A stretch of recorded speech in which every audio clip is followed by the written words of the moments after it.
யாழ் பல்கலைக்கழகத்தில் மீட்கப்பட்ட துப்பாக்கி மெகசின்கள். நள்ளிரவு முதல் எரிபொருள் விலையில் ஏற்படவுள்ள மாற்றம். சர்ச்சைகளில் சிக்கிய பிரதி காவல்துறை மா அதிபர் அதிரடியாக பதவி நீக்கம். பரபரப்பாகும் பிள்ளையான் விவகாரம், இன்று விசாரணைக்கு வரும் வழக்கு. மொட்டுக்கட்சி ஜனாதிபதி வேட்பாளர் இவர்தான் அடித்து கூறும் மொட்டு தரப்பு. யாழில் போதைப்பொருள் விவகாரத்தில் அடுத்தடுத்து நடக்கும் கைதுகள்.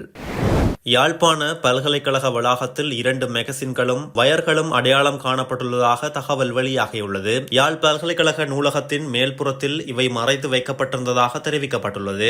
நேற்றைய தினம் குறித்த பகுதியை சுத்தம் செய்த வேளை குறித்த பொருட்கள் இருப்பது கண்டுபிடிக்கப்பட்டுள்ளது. இதையடுத்து பல்கலைக்கழக நிர்வாகத்தினரால் கோப்பாய் காவல்துறையினருக்கு தெரியப்படுத்தப்பட்ட போது நேற்றிரவு முதல் அங்கு காவல்துறை பாதுகாப்பும் வழங்கப்பட்டது. இதனை அடுத்து இன்று காலை குறித்த பகுதிக்கு விரைந்த காவல்துறையினரும் விசேட அதிரடி படையினரும் அந்த மெகசின்கள் 2ஐயும் வயர்களையும் மீட்டுச் சென்று கோப்பாய் காவல் நிலையத்தில் ஒப்படைத்துள்ளமை குறிப்பிடத்தக்கது. எதிர்வரும் மாதத்திற்கான மாதாந்த எரிபொருள் விலை திருத்தம் இன்று அறிவிக்கப்பட உள்ளது. இதன்படி இந்த புதிய விலை திருத்தம் இன்று மாலை 5 மணிக்கு அறிவிக்கப்பட உள்ளது. சர்வதேச நாணய நிதியத்தின் நிபந்தனைகளின் அடிப்படையில் இலங்கை எரிபொருள் விலை திருத்தம் மேற்கொள்ளப்பட்டு வருகின்றது. இந்த மாதம் எரிபொருள் விலைகளில் எதுவித திருத்தங்களும் மேற்கொள்ளப்படவில்லை. சிரேஷ்ட பிரதி காவல்துறை மா அதிபர் லலித் பத்திநாயக்கவை இலங்கை காவல்துறையின் நிர்வாக பதவியில் இருந்து நீக்குவதற்கு காவல் ஆணைக்குழு ஒப்புதல் வழங்கியுள்ளதாக தெரிவிக்கப்பட்டுள்ளது. காவல்துறை மா அதிபர் பிரியந்த வீரசூரியவின் எழுத்துப்பூர்வ கோரிக்கைக்கமைய இவ்வாறு அவர் குறித்த பதவியிலிருந்து நீக்கப்பட உள்ளதாக கூறப்பட்டுள்ளது. அதன்படி உத்தியோகபூர்வமாக பதவி நீக்கியதன் பின்னர் மத்திய மாகாணத்திற்கு மாத்திரமே சிரேஷ்ட பிரதி காவல்துறை மா அதிபர் லலித் பத்திநாயக்க பொறுப்பேற்க உள்ளார். இந்த நிலையில் இலங்கை காவல்துறையின் நிர்வாக பதவிக்கு சிரேஷ்ட பிரதி காவல்துறை மா அதிபர் சஞ்சீவ தர்மரத்ன நியமிக்கப்பட உள்ளதாகவும் தெரிவிக்கப்படுகிறது. தேசிய காவல் தலைமையகத்தில் உயர் பதவி வகிக்கும் சிரேஷ்ட பிரதி காவல்துறை மா அதிபர் லலித் பத்திநாயக்கவை இடமாற்றம் செய்து அவர் மீது ஒழுக்காற்று விசாரணைகளை மேற்கொள்ளுமாறு தேசிய காவல்துறை ஆணைக்குழு மற்றும் குற்றப்புலனாய்வு பிரிவில் காவல்துறை மா அதிபர் பிரியந்த வீரசூரிய முறைப்பாடொன்றை வழங்கியிருந்தார். லலித் பத்திநாயக்க பிற மூத்த அதிகாரிகள் பற்றிய தவறான தகவல்கள் சமூக ஊடகங்களுக்கு வழங்கியதாகவும் மிகவும் ரகசியமான உள்ளக காவல்துறை கோப்புகளை வெளித்தரப்பினருக்கு வழங்கியுள்ளதாகவும் குறித்த முறைப்பாடு வழங்கப்பட்டது. இவ்விடயம் தொடர்பாக விசாரணைகள் மேலும் நடைபெற்று வருகின்றமை குறிப்பிடத்தக்கது. கோட்டபாய ராஜபக்ச ஜனாதிபதியாக இருந்த காலத்தில் ஏற்பட்ட இழப்பு தொடர்பான வழக்கு ஒன்றில் சாட்சியங்களை சமர்ப்பிக்குமாறு ஜனாதிபதி அனுரகுமார திசாநாயக்க மற்றும் நிதியமைச்சின் செயலாளர் கர்சன சூரிய பெருமா ஆகியோருக்கு உச்சநீதிமன்றம் உத்தரவு பிறப்பித்துள்ளது. குறித்த காலப்பகுதியில் இறக்குமதி செய்யப்பட்ட சீனிக்கு விதிக்கப்பட்ட வரிகளை குறைத்ததன் மூலம் அரசாங்கத்திற்கு 1.59 பில்லியன் ரூபாய் இழப்பு ஏற்பட்டதாக தொடரப்பட்ட வழக்கில் மேற்படி உத்தரவு பிறப்பிக்கப்பட்டுள்ளது. குறித்த வழக்கு நேற்று விசாரணைக்கு எடுத்துக் கொள்ளப்பட்டது. அமைச்சர் சுனில் கந்துனத்தி தாக்கல் செய்த அடிப்படை உரிமைகள் மனுவில் முன்வைக்கப்பட்ட உண்மைகளை பரிசீலித்த பின்னர் நிதியமைச்சர் அனுரகுமார திசாநாயக்கவுக்கு உச்சநீதிமன்றம் இந்த அறிவிப்பை அனுப்பி அத்தகைய உண்மைகளை முன்வைக்க உத்தரவிட்டது. இந்த மனு பிரதம நீதியரசர் பிரீத்தி பத்மன் சூரசேன, உச்சநீதிமன்ற நீதியரசர்களான மகிந்த சமயவர்தன மற்றும் குமுதினி விக்ரமசிங்க ஆகியோர் அடங்கிய அமர்வு முன்னிலையில் விசாரணைக்கு எடுத்துக் கொள்ளப்பட்டது. ஜேவிபியின் அரசியல் குழுவின் உறுப்பினரான முன்னாள் நாடாளுமன்ற உறுப்பினர் சுனில் கந்துனத்தி தாக்கல் செய்த மனுவில் நிதியமைச்சின் செயலாளர் இலங்கை தரநிலைகள் நிறுவனத்தின் தலைவர் பிரமிட் வில்வா பிரைவேட் லிமிடெட், அதன் இயக்குநர் சஜன் மதுசன், நுகர்வோர் சேவைகள் அதிகார சபையின் தலைவர் மற்றும் சட்டமா அதிபர் ஆகியோர் பிரதிவாதிகளாக பெயரிடப்பட்டிருந்தமையும் குறிப்பிடத்தக்கது. பிள்ளையான் என்று அழைக்கப்படும் முன்னாள் ராஜாங்க அமைச்சர் சிவநேசத்துறை சந்திரகாந்தனின் அடிப்படை உரிமை மீறல் தொடர்பான எழுத்தாணை உத்தரவு மனு மீதான விசாரணை இன்றைய தினம் நடைபெறவுள்ளது.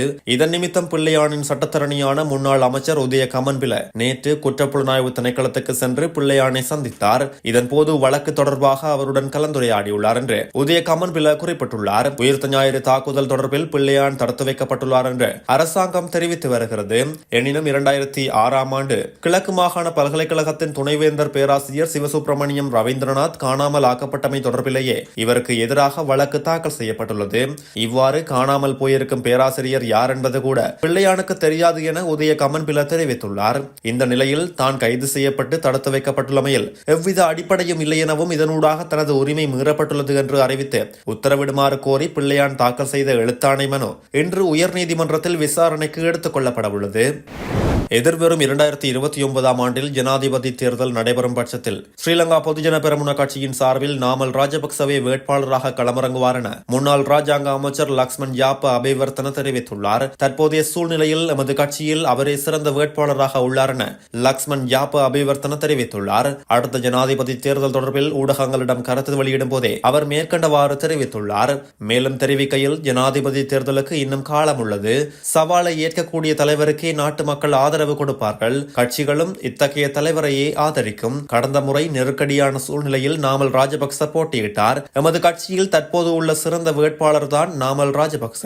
அவர்தான் ஜனாதிபதி வேட்பாளர். தன்னை அவர் பலப்படுத்திக் கொண்டு வருகின்றார் என்று மேலும் தெரிவித்துள்ளார். யாழ்ப்பாணம் காவல்துறையினர் நடத்திய சுற்றிவளைப்பு சோதனை நடவடிக்கைகளின் போது கடந்த 3 நாளில் போதைப் பொருளை உடைமையில் வைத்திருந்த குற்றச்சாட்டில் 8 பேர் கைது செய்யப்பட்டுள்ளனர். 160 மில்லிகிராம் ஐஸ் போதைப் பொருளோடு 2 சந்தேக நபர்களும், போதை மாத்திரை, ஹெரோயின், மாவா என்பனவற்றோடு 6 சந்தேக நபர்களும் கைது செய்யப்பட்டுள்ளனர். கைதான சந்தேக நபர்களிடம் மேலதிக விசாரணைகளை நடத்தி யாழ்ப்பாணம் நீதிவான் நீதிமன்றத்தில் முற்படுத்த காவல்துறையினர் நடவடிக்கை எடுத்துள்ளனர். ஆட்கடத்தல்காரர்கள் மூலம் சட்டவிரோதமாக வெளிநாடு சென்ற நிலையில் இலங்கையர் 2 பெலாரஸ் எல்லையில் உயிரிழந்த நிலையில் மீட்கப்பட்டுள்ளதாக தகவல் வெளியாகியுள்ளது. சம்பவத்தில் 2 இலங்கையர்களும் சட்டவிரோதமாக சென்ற நிலையில் இந்த துயரம் இடம்பெற்றுள்ளது.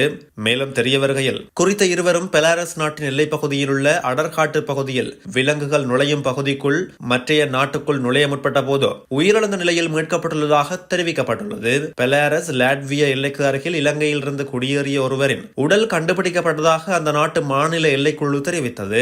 அக்டோபர் 27 இரவு எல்லை காவலர்கள் 2 பேரை கண்டுபிடித்ததாக குழுவின் கூற்றுப்படி அவர்களில் ஒருவர் இறந்துவிட்டார். லாட்விய எல்லை காவலர்கள் அந்த ஆண்களை தடுத்து வைத்து பெலாரசிய பகுதிக்கு திருப்பி அனுப்பியதாக குழு கூறியது. இந்த பகுதியில் உள்ள எல்லை பிரிவு ஒரு ஆற்றின் குறுக்கே இயங்குகின்றது. புலனாய்வு குழுவின் கூற்றுப்படி இறந்தவருக்கு 34 வயது. தடயவியல் பரிசோதனைக்கு உத்தரவிடப்பட்டுள்ளதோடு மேலும் விசாரணை நடந்து வருகின்றமையும் குறிப்பிடத்தக்கது. ஜனாதிபதி அனுரகுமார திசாநாயக்க அரசமைப்பின் பிரகாரமே செயல்பட்டு வருகின்றார். இதனால் தான் அரசமைப்பு மீறல் தொடர்பில் அவருக்கு எதிராக ஒரு குற்றச்சாட்டு கூட இல்லை என பொதுமக்கள் பாதுகாப்பு பிரதி அமைச்சர் சுனில் வட்டக்கல தெரிவித்துள்ளார். ஜனாதிபதி அனுரகுமார சர்வாதிகாரி ஹிட்லர் போல் செயல்படவில்லை என்றும் ராஜபக்ச குடும்பத்தினர் தான் ஹிட்லர் போல செயற்பட்டனர் என அமைச்சர் சுனில் வட்டக்கல தெரிவித்துள்ளார். ஜனாதிபதி அனுரகுமார திசாநாயக்க ஹிட்லர் போல் செயற்படுகின்றார் எனவும், ஹிட்லரை தோற்கடிப்பதற்காக அன்று ரஷ்யாவும் அமெரிக்காவும் ஒன்றிணைந்தது போல் எதிரணிகள் ஒன்றுபட வேண்டும் எனவும் பெரமுன கட்சியின் செயலாளர் சாகர காரியவசம் குறிப்பிட்டிருந்தமையும் குறிப்பிடத்தக்கது.